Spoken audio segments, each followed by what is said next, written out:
Congratulations on getting your Sprite to appear on the mobile app. From the previous video, you can now place the Sprite on the mobile app with your knowledge of Flame. You can specify the specific position that you want the Sprite to be at. We're going to take the Y coordinate of the Sprite that's in our X, Y coordinate system, put it into an update loop, and have her drop down. I'm going to show you the easiest method. It's not the best method. There's not going to be gravity or acceleration. She's just going to move down. It's a good starting point for your journey on mobile app development, making games with Flame. Within your My Game class, we're going to override the existing update method that is included with the base game.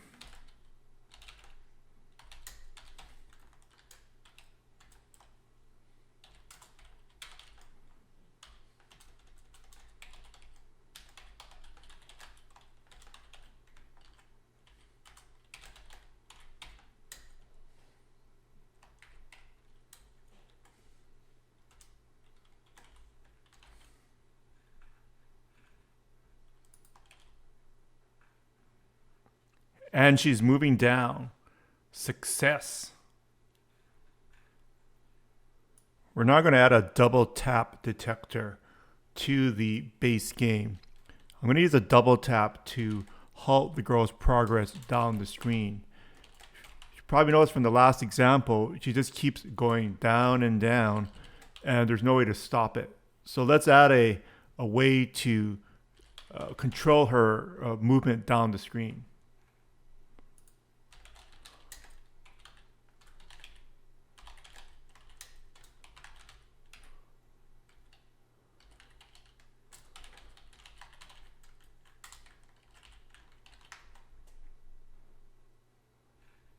Below the update method, let's create another method that's actually built in now with a gesture detector. It's called onDoubleTap.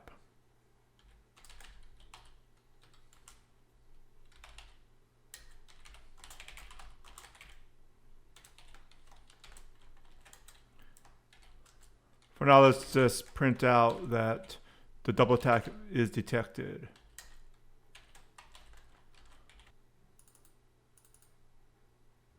We're going to create a Boolean variable called running within the base game class.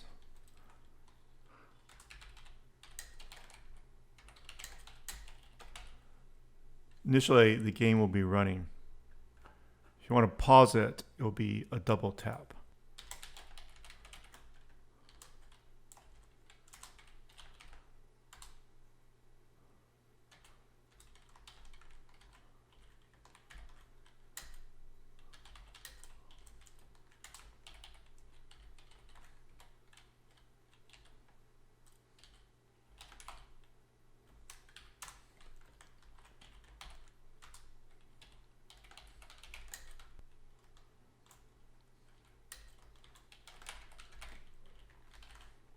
Now it's checking for this double tap, adjusting the running Boolean variable, and pausing the engine after the double tap if it's running. If it's not running, when you double tap it, it'll restart or resume the engine. I'm going to double tap, the girl stops, double tap again, the girl starts.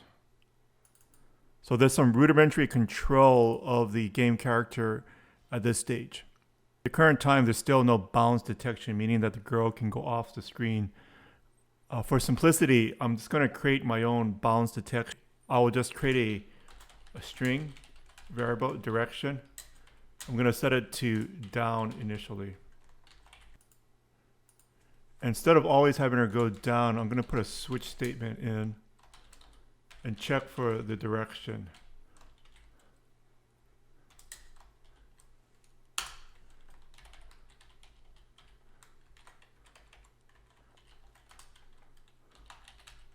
So in the case that the direction is set to down, she'll go down. However, in the case that the direction is up, there's no way to set it up right now, but we'll add something in. Then the direction the position of the girl will be, the Y will be minus 1 in this case. The speed is 1. You could have it be any number. And then we need to check to see where her position is on the screen. The top being 0, the bottom being the length of the screen. Right now, we're not going to pull it out for this tutorial to keep it simple. So we'll just pick a number like 400 and use that. Checker at the bottom, we'll check her position and see whether, for example, it's greater than 400. And if it is, we'll then send her up. And at the top, we'll have a little buffer here. So let's say it's 10.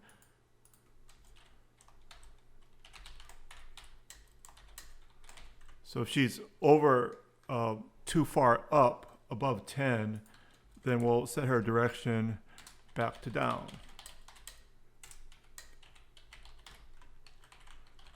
We'll see whether it works. So at this stage, I'm not touching the screen. We're not going to flick the screen or anything. We just have her on a loop to bounce between the up and the down to show you how to manipulate the Y position of the character from within the update loop. Congratulations, you've learned a lot. I think you should take a break and enjoy yourself. Let's recap what you've already done. You can now control the position of the sprite and make the sprite move. You can set it to go from a starting position. We use the Y coordinate. I believe you can use the X coordinate too. I think you can figure it out. I think you're capable.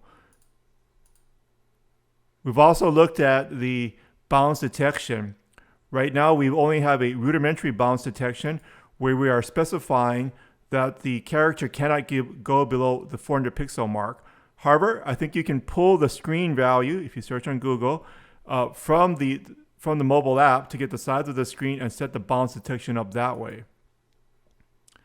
We've also learned a little bit about mobile app gestures. You can now use a double tap and detect when a double tap is placed on the mobile app. We're using this double tap right now to pause and resume the game engine. So we have a little bit of a rudimentary control over the character in that way where we can pause it. We're going to be adding a lot more features to this mobile app. So check out the next video. And if you have time, subscribe to the channel because then you'll get an update when we'll have the next tutorial finished. Once again, congratulations. You've come a long way.